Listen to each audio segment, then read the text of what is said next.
vamos a revisar el tema acerca del manejo de la convulsión en el paciente con tumor cerebral. ¿Sí? Agradezco a todos por su compañía, como de costumbre. Agradezco la presencia también del doctor Esteban Jaramillo, neurooncólogo del Instituto Neurológico de Colombia, quien fue el asesor de la charla durante la rotación en neurooncología. Es importante tener en cuenta que el tema causa un gran impacto debido a que la convulsión pues, es una complicación común y que es potencialmente devastadora en este grupo de pacientes, ¿cierto? Con tumores cerebrales primarios y metastásicos. Es importante conocer que la convulsión se define como un cambio repentino en el comportamiento que es causado por la hipersincronización eléctrica de las redes neuronales en la corteza cerebral. Para profundizar más en el tema, debemos conocer algunos datos importantes acerca de la epidemiología. Como les había mencionado, afecta, ¿cierto?, a los pacientes con tumores cerebrales casi en el 60% de los casos. Incluso la convulsión puede ser una de las primeras manifestaciones, casi en la mitad de ellos, en la cual asisten al servicio de urgencias y nosotros debemos sospecharlo y enfocarlo de tal manera. Eh, Usualmente los trabajos que se han realizado no asocian a una menor supervivencia el hecho de que el paciente tenga epilepsia.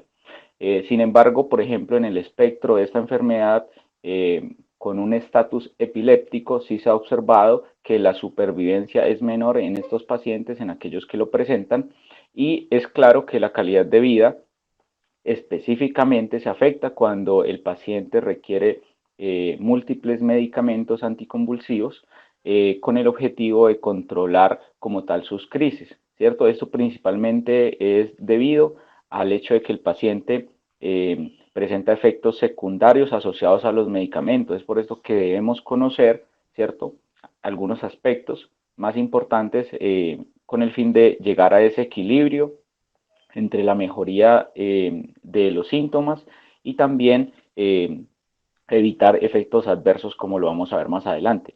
Dentro de los factores de riesgo que se han observado en la literatura, principalmente destacan el hecho de evaluar el tipo y el grado del tumor cerebral, ¿cierto? Si son tumores metastásicos y la ubicación, porque esto nos da unos hallazgos, ¿cierto? Que nos ponen más a considerar varias variables a la hora de definir, por ejemplo, actuar de forma agresiva o no con los medicamentos, ¿cierto? Algunas consideraciones acerca del tratamiento e incluso cuándo tener en cuenta para desescalar el tratamiento una vez que haya entrado en proceso de remisión, si ya se ha observado de forma adecuada.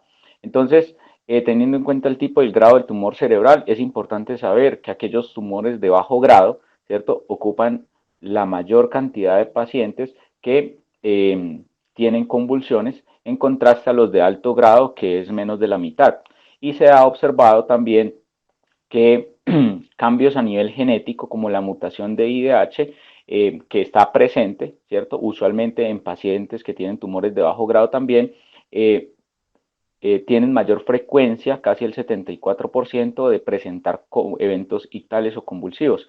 Entonces, es por esto que grupos específicos de tumores, como por ejemplo el gangliobloma o el DINET, ¿cierto? Son tumores que específicamente se asocian a una presentación con un evento ictal y debemos tenerlo siempre presente.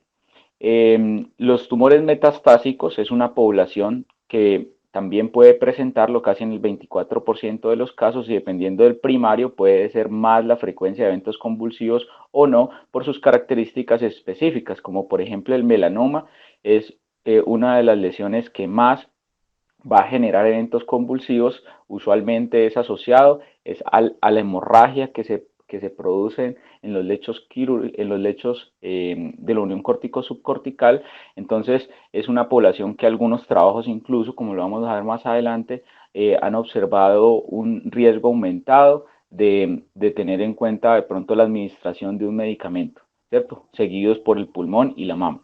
En relación a la ubicación, cada una de estas ubicaciones, principalmente a nivel de la corteza frontal, en la parte más inferior, puede estar asociado a ciertos patrones convulsivos, como por ejemplo una presentación de una convulsión parcial simple, ¿cierto? A nivel temporal y más hacia la ínsula puede presentarse con una convulsión parcial compleja, y a nivel parietal, principalmente en el área a nivel frontal, en el área premotora, puede presentarse más con eventos ictales generalizados secundarios, ¿cierto? Y uno de los aspectos que también se tienen en cuenta es el hecho de que cuando hay compromiso tanto del parénquima cerebral como de las leptomeninges, usualmente hay una mayor frecuencia de eventos ictales. En relación a la etiología o a las causas de la convulsión, en la literatura se describe que la causa es poco conocida y el origen es multifactorial. Tienen en cuenta tres variables que son importantes, como es la velocidad del crecimiento del tumor, la ubicación y la histología. En relación a las variables relacionadas con el tumor, describen alteraciones a nivel de la neurotransmisión excitatoria y las corrientes iónicas extracelulares, principalmente en el metabolismo del glutamato, y esto es porque se ha observado que el glutamato lo que genera es una estimulación en el crecimiento y la infiltración de las células tumorales. Es por esto que muchos estudios que se llevan a cabo han mostrado que, por ejemplo, medicamentos antagonistas del receptor AMPA, como el parampanel, han tenido unas observaciones iniciales positivas acerca de un medicamento que podría generar cierto efecto a nivel de este receptor. Eh, Debemos tener en cuenta que también existe el hidroxiglutarato, ¿cierto? Que es un producto de la enzima IDH que está con frecuencia presente en los pacientes con tumores de bajo grado, ¿cierto? Este oncometabolito se ha observado que imita la acción del glutamato en el receptor del NMDA. Entonces, lo que hace es potenciar como tal la activación de la vía del emetor en los cultivos neuronales en el tejido tumoral que se ha estudiado. Entonces es otro objetivo que más adelante vamos a ver y que puede estar asociado a unas respuestas adecuadas como terapia adicional en aquellas epilepsias refractarias. Entonces, estas alteraciones en la neurotransmisión usualmente se asocian a eventos hipóxicos, alteraciones metabólicas como acidosis, inflamación, el mismo efecto mecánico del tumor, y esto, en fin, lo que genera una alteración en la homeostasis local con cambios en los electrolitos, en la perfusión y el metabolismo adyacente. Entonces, debemos tener en cuenta que hay muchas variables que pueden generar esto, y hacia allá va todo lo que es la terapia que se va a discutir. Dentro de las características que debemos tener en cuenta es que las convulsiones en estos pacientes con tumores cerebrales, a pesar que pueden ser secundarias a la misma lesión tumoral, debemos tener en cuenta que otras causas que no son tumorales pueden estar presentes y siempre requieren una evaluación, como por ejemplo la presencia de una encefalopatía metabólica, como hiponatremia, hipoglicemia, infecciones oportunistas que pueden estar presentes en estos pacientes debido al compromiso del sistema inmunitario, o los mismos efectos secundarios de la terapia adyuvante que vayan a estar recibiendo. Y puede estar presente, ¿cierto? Hasta en el 6% de los casos, que es importante. En relación a las manifestaciones clínicas que van a presentar, pues primero debemos conocer que la forma, ¿cierto?, en la cual se presentan con mayor frecuencia son crisis focales, ¿cierto?, o que pueden ser secundariamente generalizadas, y específicamente las manifestaciones van a depender es de la ubicación de la lesión. Dentro de la literatura describen ciertas características, por ejemplo, a nivel del lóbulo temporal, como un disconfort epigástrico, ¿cierto? O fenómenos de déjà vu, alucinaciones olfatorias, auditivas o automatismos. Y a nivel del lóbulo frontal podemos observar otras alteraciones como un comportamiento hipermotor, automatismo, ¿cierto? Vocalización, posturas tónicas o distónicas, incluida por ejemplo una postura del esgrimista, movimientos versivos de la cabeza, de los ojos, o actividad motora hemiclónica con marcha jacksoniana.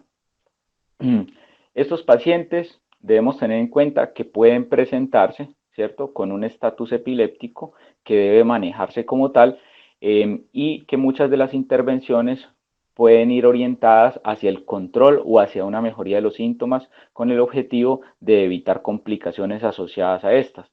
El estatus epiléptico no convulsivo es una de las manifestaciones que siempre debemos sospecharla y usualmente la debemos hacer es cuando las manifestaciones pueden ser inespecíficas, como por ejemplo una alteración en la personalidad o simplemente una disminución en el estado de alertamiento. La ILAE, ¿cierto? En su clasificación del 2017 es importante que tengamos en cuenta esta clasificación para tratar como de hablar el mismo idioma acerca de cuál es el tipo de crisis que tiene el paciente, ¿cierto? Usualmente las que van a presentar esta población va a ser una presentación focal que puede o no comprometer el estado de conciencia, que puede o no tener unas características motoras y usualmente al comprometer ambos lados es lo que antes se consideraba como una crisis tónico-clónica generalizada, pero que esta clasificación nos invita a describirla como focal o bilateral. En relación a la evaluación diagnóstica, siempre, ¿cierto? Debemos realizar una imagen, ¿cierto? Ante una nueva convulsión en un paciente que se le sospeche un tumor cerebral.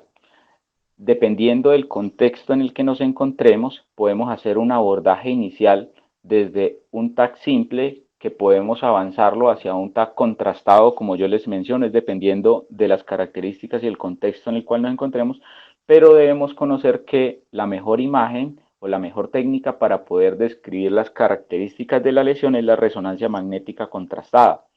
Esto lo que nos va a permitir es desarrollar una sospecha diagnóstica teniendo en cuenta el tamaño del tumor, la presencia de hemorragia o accidentes cerebrovasculares que pueden ser el origen de los cuadros convulsivos del paciente, como por ejemplo lo observamos en la imagen, múltiples lesiones con características hemorrágicas en distintos estadios nos pueden hacer sospechar de una posible, por ejemplo, una lesión metastásica por melanoma múltiple supratentorial que sería el origen probable, ¿cierto?, de estos hallazgos imagenológicos.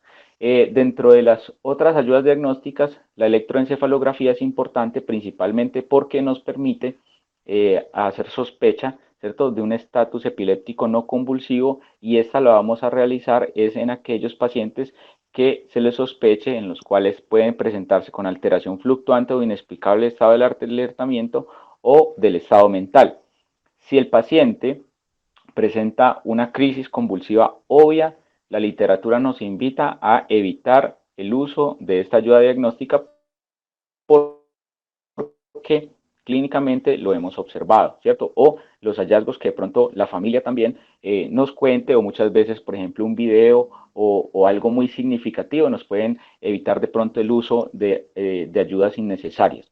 Los laboratorios en el examen inicial son importantes porque siempre debemos descartar todas las alteraciones metabólicas que puedan corregirse y que puedan ser el origen de estos hallazgos clínicos convulsivos. Entonces siempre realizar electrolitos, glicemia, principalmente en los electrolitos del calcio, del magnesio. Un hemograma nos puede ayudar, ¿cierto? Las pruebas de función renal, hepática, el análisis de orina, pruebas toxicológicas. Usualmente, por ejemplo, el electrocardiograma también es importante porque a veces estos pacientes pueden presentarse con un síncope cardiogénico y que la causa secundaria de la convulsión no sea en realidad el evento que sospechamos, sino que sea secundario a una hipoxia secundaria a la parte cardiogénica. En relación a las intervenciones, los anticonvulsivantes pues son el manejo inicial, ¿cierto? Siempre debemos tener un manejo activo ante un paciente con un tumor cerebral que convulsione, ¿cierto? Y un tratamiento agresivo. Lo que se recomienda es iniciar un medicamento, ¿cierto? Un tratamiento con monoterapia debido al riesgo de recurrencia, ya que si tenemos en cuenta la definición de epilepsia, ¿cierto? Tenemos una lesión estructural y el paciente también presentó una convulsión, entonces en estos pacientes de manera inicial e indefinida se debe iniciar un manejo con medicamentos anticonvulsivantes o en aquellos pacientes en los que se tenga antecedentes que sugieran una actividad convulsiva no notificada o no reconocida previamente. ¿Cuáles son las terapias dirigidas al tumor que nos van a ayudar?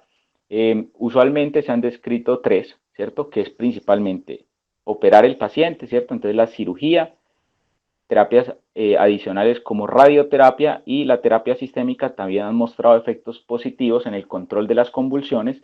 Entonces, hablando de la cirugía, lo que se ha descrito en la literatura es que lograr una resección total del tumor glioneural de bajo grado logra una remisión de las convulsiones casi en el 80%. Tener en cuenta el grado de resección es importante, la literatura es muy variable en considerar si es mayor al 80% o si es mayor al 90% para considerarlo, pero lo más importante es tratar de realizar una resección completa de la lesión. Al comparar si estamos hablando de tumores temporales, ¿cierto? Y extratemporales, a veces se consideraba de que lograr el control de lesión extratemporal es muy difícil, pero los estudios de alguna forma describen un control similar, principalmente en lesiones temporales cuando se incluye la resección del hipocampo en este tipo de tumores en esta localización anatómica. ¿Qué variables podrían ayudarnos a considerar un proceso de remisión adecuado de estos cuadros convulsivos? Principalmente es cuando la duración de la epilepsia, ¿cierto? Es corta antes de la cirugía, cuando se encuentra un solo foco en el electroencefalograma y este corresponde anatómicamente con la lesión, cuando hay una lesión, que es la que vamos a operar, y cuando se logra la resección completa del tumor. En relación a la radioterapia, a pesar que los estudios no describen que el control de los eventos convulsivos sea un resultado duro o principal, de forma secundaria, estos análisis han permitido considerar que el efecto en aquellos pacientes, por ejemplo, que se les realiza radioterapia en gliomas de bajo grado, ¿cierto? Cuando se comparó, como ya les voy a mostrar, han mostrado un beneficio casi en disminuir la mitad, ¿cierto? De los eventos ictales en aquellos pacientes que se les realiza radioterapia temprana, ¿cierto? Como un efecto adicional en el control de su enfermedad. En relación a la terapia sistémica, se han descrito varios medicamentos, como el uso de la temozolomida, nitrosourias, el everolimus es principalmente en relación, y de estos medicamentos por lo que les había mencionado, por el metabolismo del hidroxiglutarato en su relación a la presencia del IDH, y usualmente lo que describen en la literatura es en aquellos pacientes que, por ejemplo, presentan un SEGA, mostraron una disminución en la carga tumoral. Entonces, no solamente trata de controlar la convulsión a través de la inhibición de la vía emetor, sino que también al disminuir ese ambiente que puede promover el crecimiento del tumor, también ayuda al control de su enfermedad. Este, por ejemplo, es el trabajo que les había mencionado en el cual se compara la radioterapia temprana versus tardía específicamente en oligodendrogliomas y astrocitomas de bajo grado, ¿cierto? Como podemos observarlas en las imágenes de abajo, pues los resultados duros usualmente van dados en estos tipos de estudios en supervivencia general y en supervivencia libre de progresión. En este caso, el resultado positivo es en supervivencia libre de progresión, pero en un análisis de subgrupos, cuando evaluaron los eventos convulsivos presentes en este estudio, se observó una disminución casi de la mitad en aquellos pacientes que se realizó la intervención, que fue la irradiación temprana, ¿cierto? De 41 al 25%. La elección de la terapia inicial es importante tener en cuenta y siempre debemos considerar, primero que todo, que este grupo de pacientes es un paciente que probablemente va a recibir una terapia adyuvante, ¿cierto? Entonces debemos tener en cuenta las interacciones farmacológicas. Es un paciente que probablemente a futuro su enfermedad va a progresar y va a requerir, por ejemplo, el uso de esteroides. Es por eso que debemos tener en cuenta varias cosas. La carga total de la enfermedad y la condición del paciente es muy importante, ¿cierto? No, es diferente un paciente que, por ejemplo, presente disfagia, que ya esté postrado, que probablemente la expectativa de vida sea corta, a un paciente que no, ¿cierto? Que tiene la posibilidad de muchas vías de administración y que su condición es buena. Y la historia psiquiátrica también es importante tenerla en cuenta, es porque muchos medicamentos pueden generar efectos secundarios con empeoramiento de sus alteraciones psiquiátricas. Entonces, ¿cuál es la mejor forma de realizar la intervención? Usar monoterapia, ¿cierto? Con el objetivo de llegar hasta una dosis efectiva que sea la más baja de forma titulable, ¿cierto? Con esta intervención ha mostrado la literatura que se logra al menos controlar la mitad de los casos, ¿cierto? Y usualmente mejora la adherencia y un mayor cumplimiento, el hecho de que el paciente se logre control de las convulsiones con un solo medicamento que si se combina con varios medicamentos, porque allí es cuando comienzan las interacciones con lo demás que les había mencionado. Entonces siempre se debe individualizar cada caso, ¿cierto? Y tener en cuenta siempre las preferencias del paciente y las comorbilidades.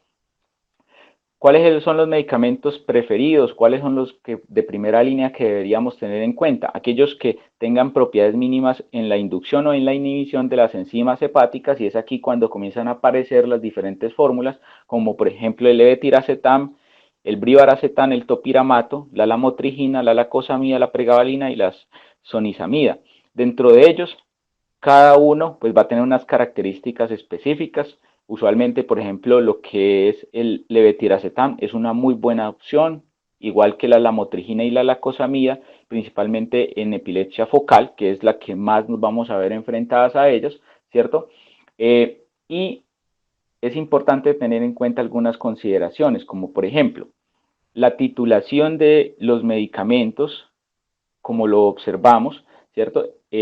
Permite que se generen cambios rápidos y necesarios, y estos medicamentos como por ejemplo el levetiracetamida, la cosamida podrían tener ese beneficio.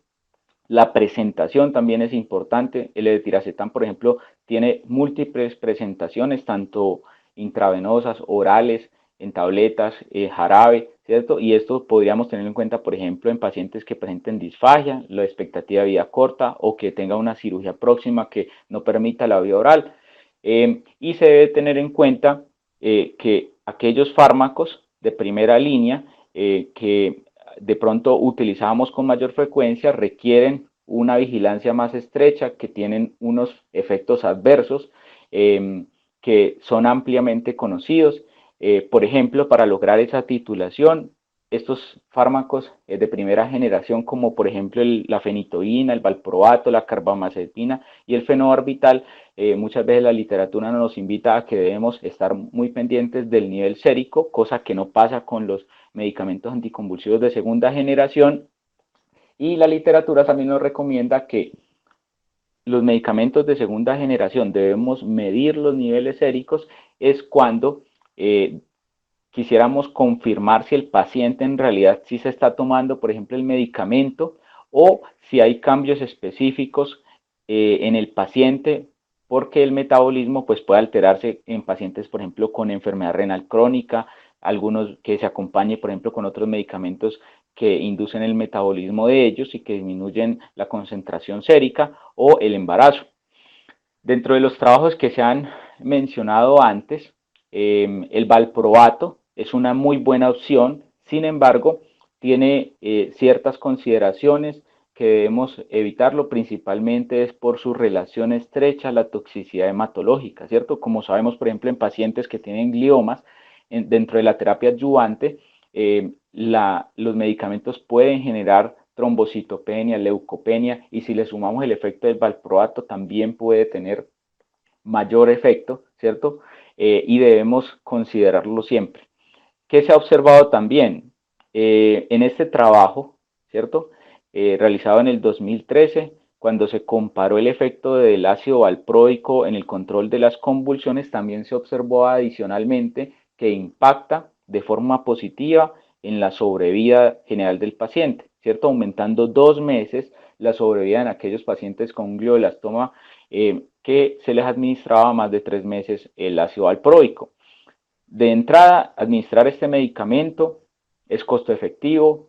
2 meses a cualquier paciente con un glioblastoma multiforme es una intervención que pienso que vale la pena hacerlo. Sin embargo, más adelante se realizaron otros trabajos en los cuales de forma más organizada, ¿cierto?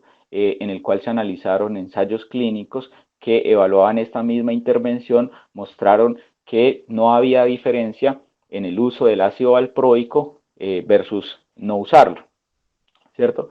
Este es un reporte de caso que me llamó la atención y quería presentarlo. Principalmente es en la vía del mTOR que les había mencionado acerca de terapia target. En este caso evaluaron en un paciente la administración de un inhibidor de IDH1, el ivosidenib, la cual, como observamos en la tabla, realizaban un monitoreo en la frecuencia de la aparición de convulsiones y observamos claramente cómo en el transcurso de los meses estas convulsiones iban mejorando, pero en la imagen, que es una de las consideraciones que tenemos en cuenta en esta vía, principalmente es con disminuir el elevado crecimiento de este tumor, pues no se vio reflejada, pero sí podría considerarse como una posible adyuvancia en aquellas epilepsias, por ejemplo, refractarias, que probablemente más adelante en estudios mejor organizados, en ensayos clínicos, nos podría brindar una información más sólida. Dentro de los efectos adversos, estas tablas, estas tres siguientes diapositivas, yo las puse solamente es para describir que los efectos adversos de todos estos medicamentos son muchos, oscilan casi en el 40% de los casos y están presentes en aquellos pacientes que se los administran. Usualmente van a ser más frecuentes en pacientes que tienen esta patología si se comparan con aquellos pacientes que no tienen tumores cerebrales y que los toman por epilepsias de otras causas. Y usualmente, no solamente, por ejemplo, con los efectos secundarios sistémicos, van a estar reflejados principalmente a nivel gastrointestinal, sino que también generan efectos secundarios neurológicos, principalmente con alteraciones, con deterioro cognitivo, depresión y ansiedad. Dentro de los efectos adversos graves que podemos observar en ellos, ¿cierto? Pueden haber múltiples, desde alteraciones relacionadas con hipersensibilidad, el, el síndrome también de Steven Johnson está presente, la necrólisis epidérmica tóxica, ¿cierto? Que es algo que debemos siempre tenerlo presente a la hora de administrarlos. Usualmente estos efectos adversos casi están presentes en el 24% de los casos y es por estos cambios que nos obligan a tenerlos presentes para realizar cambios respectivos. Estos, por ejemplo, son algunos cambios del síndrome de Steven Johnson, ¿cierto? Que usualmente se caracterizan por una erupción generalizada de las lesiones que inicialmente tienen apariencia como de diana, pero que posteriormente van cambiando a volverse confluentes, eritematosas, brillantes y ampollosas. El compromiso es sistémico, ¿cierto? Genera afectación extensa de todas las mucosas, incluso de las vías respiratorias. Y usualmente va a presentarse es cuando hay una asociación entre estos tres factores, que es el uso principalmente de fenitoína, carbamazepina o lamotrigina, más la radioterapia, que es muy frecuente usada en estos casos, y la reducción de los esteroides. Es por esto que siempre debemos tener en cuenta que estos efectos adversos pueden tener consecuencias graves a la hora de prescribir como tal estos medicamentos. Las interacciones farmacológicas son importantes, ¿cierto? Como les había mencionado, la inducción enzimática es una de ellas a nivel hepático y también la inhibición enzimática hepática. Entonces, la inducción enzimática usualmente se da en pacientes que reciben fenobarbital, fenitoína o carbamazepina por sus características, principalmente afectando el sistema del citocromo P450. Debemos considerar que en estos pacientes que reciben estos anticonvulsivantes generan un aumento en la eliminación de estos agentes antitumorales usualmente usados como las nitrosourias, la ciclofosfamida, la procarbazina y la vincristina. Y existe también una interacción mutua entre la fenitoína y la dexametasona, y es así cuando debemos considerar que estos medicamentos deberían usarse con cautela, ya que puede generar un aumento, ¿cierto? O una disminución en la concentración de los medicamentos disponibles para su efecto. En la inhibición enzimática, el ácido valproico es el medicamento que genera este efecto. Entonces, él lo que va a hacer es inhibir los componentes del sistema de la citocromo P. Al disminuir el metabolismo de los agentes de quimioterapia, lo que obliga es a que se aumente la toxicidad debido a la supresión de la médula ósea, y es por esto que debemos tener en cuenta siempre en estos una vigilancia mucho más estrecha a la hora de sus efectos, ya que pueden esas concentraciones elevadas de los medicamentos antitumorales pueden generar un mayor efecto, ¿cierto? Principalmente en la parte hematológica, usualmente generando leucopenia y trombocitopenia marcada. En estos pacientes las interacciones farmacológicas no se presentan o son menos, ¿cierto? En aquellos pacientes que no tienen metabolismo hepático, ¿cierto? Como por ejemplo el levetiracetam, la pregabalina, la lacosamida, la motrigina, topiramato y el perampanel. Entonces es por esto que puede que estos medicamentos nos ayuden como una primera línea antes de considerar un medicamento adicional en el manejo de pacientes con convulsiones. Entonces, ¿qué hacer acerca de la duración de la terapia con medicamentos anticonvulsivos? Debemos tener en cuenta la percepción del equilibrio que tiene la persona acerca de dos temas que es importante. Por un lado, ¿cierto? Tenemos en cuenta los efectos secundarios que presentan los medicamentos, como por ejemplo el hecho de que el paciente presente somnolencia, mareos o cambios en el humor que afectan la calidad de vida, como lo han mostrado los trabajos. Y por el otro lado de la balanza tenemos en cuenta el riesgo de la recurrencia. Entonces es muy importante tener una comunicación muy estrecha con el paciente acerca de definir en relación a cuándo considerar de pronto ir disminuyendo la dosis del medicamento, ¿cierto? Teniendo en cuenta estas consideraciones. Siempre tener presente que el empeoramiento de las convulsiones, tanto en la frecuencia de aparición como el patrón semiológico, es un signo de alarma que nos obliga a considerar realizar imágenes diagnósticas, principalmente es por la sospecha de progresión tumoral. Y dentro de los factores que la literatura nos invita a tener en cuenta a la hora de considerar qué pacientes podrían beneficiarse de ir titulando la dosis, ¿cierto? Ya cuando se entre, por ejemplo, en un proceso de remisión, ¿cierto? Son aquellos como, por ejemplo, el tipo de convulsión que presenta, ¿cierto? Existe un mayor riesgo de recurrencia en aquellos pacientes, por ejemplo, que presenten crisis focales versus generalizadas, en la frecuencia de las convulsiones antes de la remisión. Si el paciente venía con crisis muy frecuentes, es probable que la remisión no se logre, ¿cierto? La recurrencia, perdón, no se logre.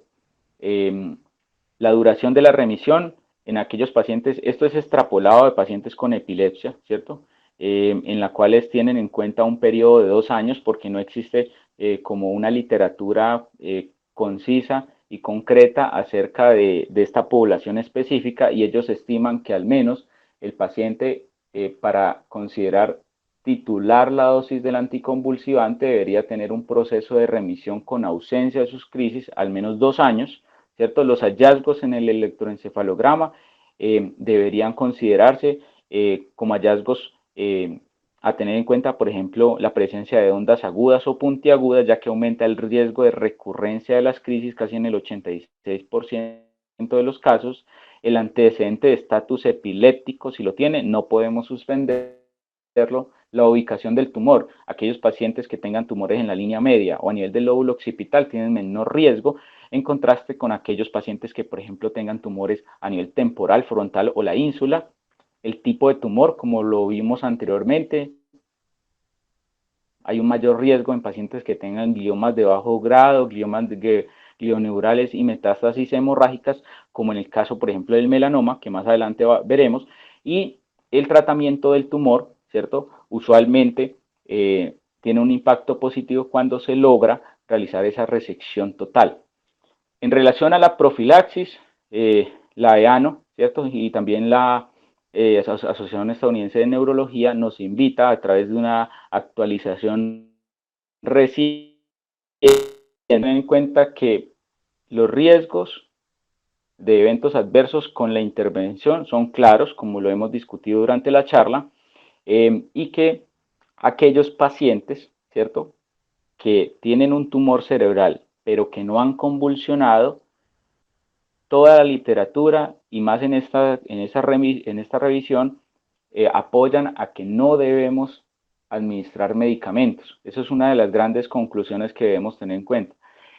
Existe también literatura que entra en controversia y la guía es clara en considerar que necesitan más estudios para poder definir este momento en el cual, por ejemplo, pacientes que tengan metástasis por melanoma debido a las hemorragias que presentan tienen mayor riesgo de recurrencia en presentarles eventos ictales, y es por eso que podría ser una población específica que podría beneficiarse. Sin embargo, la guía aún no recomienda el uso de anticonvulsivantes en esta población.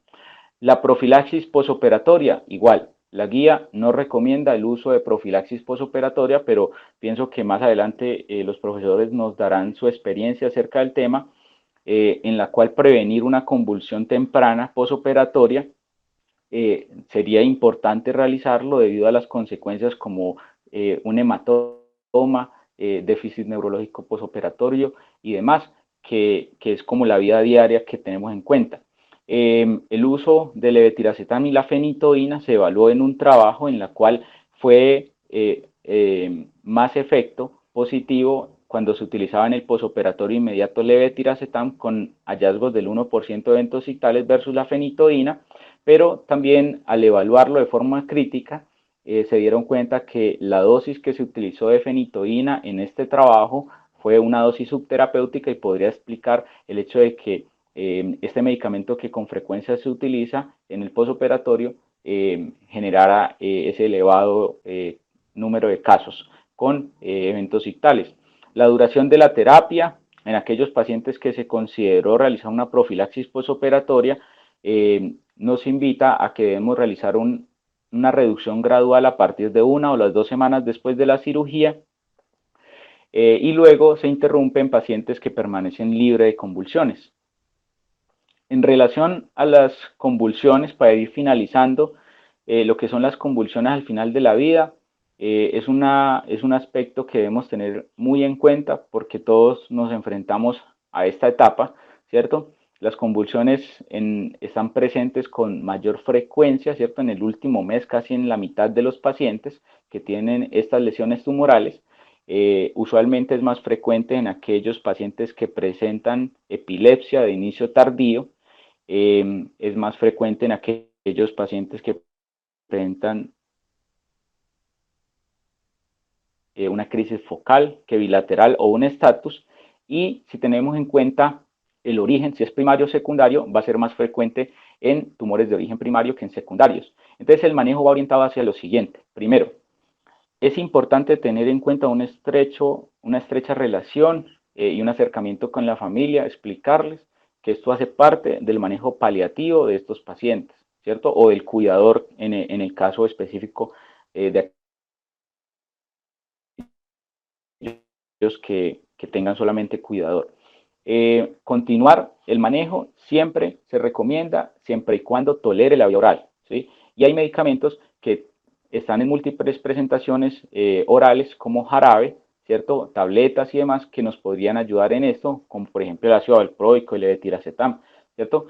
Entonces siempre, después de que tolere la vía oral, continuarlo. Si el paciente ya presenta una alteración neurológica con disfagia asociada, podría considerarse suspenderlo si el caso específico del paciente y su expectativa de vida es corta, ¿cierto? Podría considerar de pronto no y no afecte la calidad de vida, que es importante en esta población, y en aquellos pacientes de este grupo que se considere continuar la terapia, debemos tener en cuenta otras vías de administración, como por ejemplo la vía rectal, que encontramos múltiples medicamentos como el fenobarbital, la carbamazepina, el valproato y la lamotrigina, que no requieren cambios en las dosis, o el levetiracetam, pero debemos tener en cuenta que el levetiracetam, cuando se administra vía rectal, usualmente la concentración sérica es a la mitad, entonces debemos aumentar al doble la dosis para administrarlo por esta vía.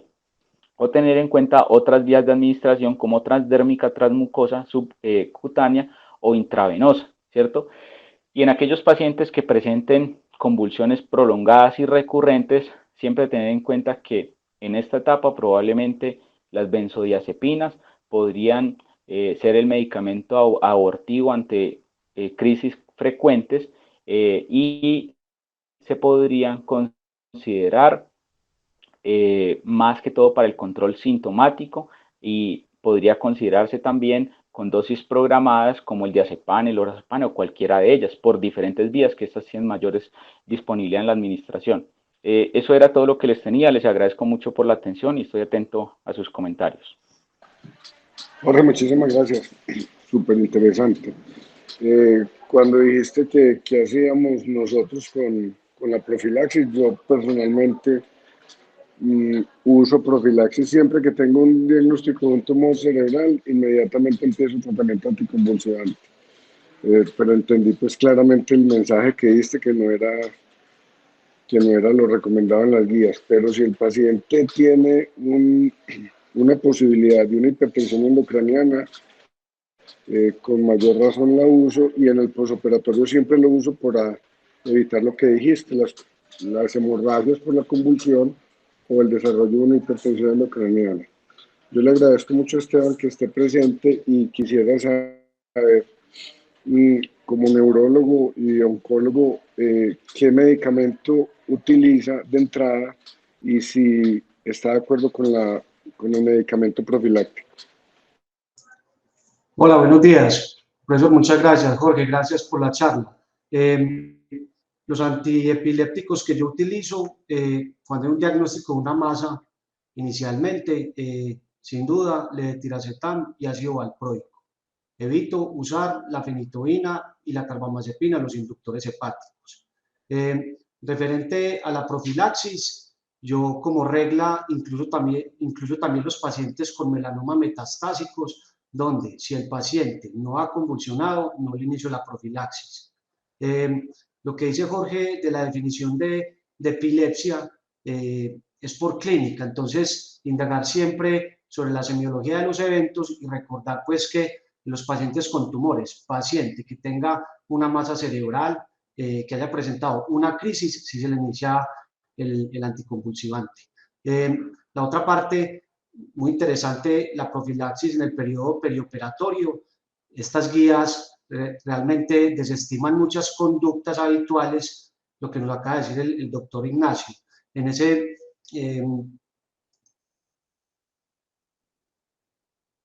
sentido, algo que para reforzar un poco el motivo por el cual elijo el levetiracetam y el ácido valproico es que en las guías, digamos que no tienen, lo que decía Jorge, no tienen esos estudios sobre el valor pronóstico de los anticonvulsivantes. Entonces yo por eso el ácido valproico y el levetiracetam tienen acción con el promotor, el MGMT, las histonas, y en estudios en ratones y en estudios preclínicos y en algunos pacientes ha demostrado que mejora el pronóstico de la sobrevida. Entonces, solo con el anticonvulsivante podemos impactar la sobrevida, además de las terapias dirigidas, radioterapia, las quimios que le correspondan. Y hay pacientes que varios meses de sobrevida, uno estar con un familiar, pudiera ser muy importante. Un último dato que quiero decir es qué tipo de resonancia debemos pedir. Si ya tenemos el diagnóstico de la epilepsia, hombre, qué tipo de epilepsia nos estamos enfrentando. Entonces, la resonancia ideal es una resonancia con énfasis en los lóbulos temporales y frontales, con énfasis me refiero a cortes milimétricos y apoyarse pues del uso o no del contraste. Como dato importante, si uno la va a pedir de 3 Tesla a 1.5 Tesla, no tiene ninguna diferencia en cuanto al valor y las dos las aprueban de forma adecuada. Y lo digo porque me parece importante también resaltar y recordar que debemos buscar la presencia de displasias focales corticales, específicamente en este grupo de pacientes serían las 3B, que nosotros podemos ver o eventualmente le operan el tumor, pero alrededor de la masa pueden haber displasias asociadas, las 3B. Y ya para los pacientes, cuando los van a operar, yo pienso que como un abordaje es el paciente oncológico con tumores de alto grado, que la cirugía probablemente es mucho más inmediata, versus el tumor más circunscrito, de bajo grado, donde uno debe pensar, hombre, preguntar por la lateralidad siempre del paciente y apoyarse de la resonancia funcional, de la evaluación neuropsicológica para definir pues como una conducta.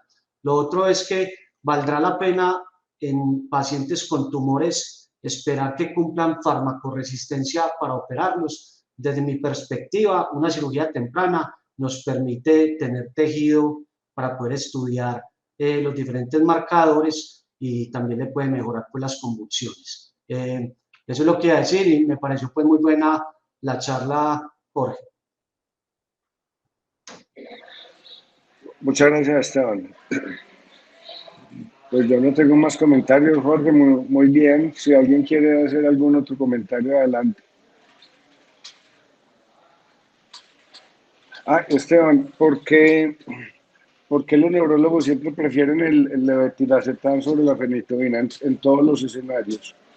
¿Qué tiene de ventaja el levetiracetam sobre la fenitoína? La fenitoína, inducción hepática y además en pacientes jóvenes los efectos secundarios, le daña los dientes, la hiperplasia gingival, el exutismo, ¿sí? Eso sobre la fenitoína, claro que la fenitoína históricamente ha sido o fue el tratamiento anticonvulsivante de primera línea en el contexto del estatus. El levetiracetam se puede titular rápidamente, podemos llegar hasta dosis de 4000.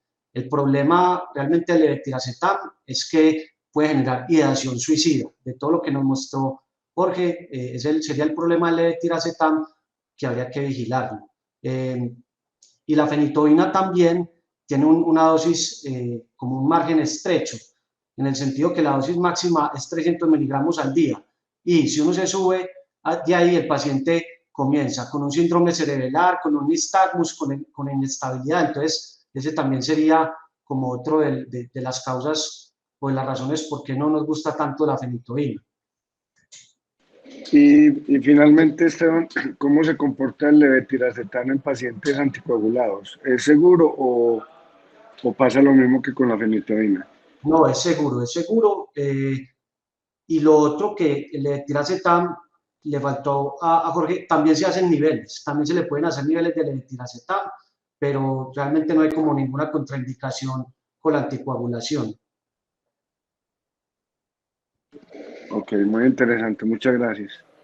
Bueno, muchas gracias. Lo otro, un último datico, es que importante recordar que la dexametasona está disponible oral de 4 miligramos. Entonces, y la equivalencia de la dexa serían 8 miligramos, que serían equivalentes a 25 miligramos de prednisona. ¿Sí? Es mucho más fácil para el paciente, se supone que tiene menos efectos secundarios, y entonces le recuerdo que está disponible, está en el POSI, y es una opción muy buena para manejo esteroideo. Ok, gracias.